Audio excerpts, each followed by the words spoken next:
Sa gitna ng digmaan at kaguluhan, isang sinaunang lungsod ang nalalagay sa matinding panganib.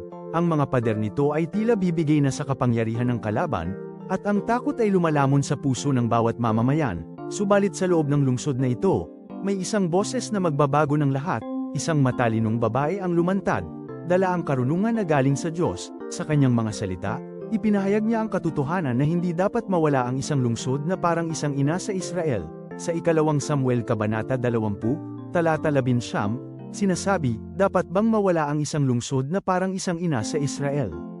Ang kanyang panawagan para sa kapayapaan ay yumantig sa puso ng pinuno, at dahil sa kanyang matalinong salita at matatag na pananampalataya, nailigtas ang buong lungsod. Ang kwentong ito ay paalala sa atin na ang kapangyarihan ng karunungan at pag-ibig ay kayang lampasan ang anumang pagsubok.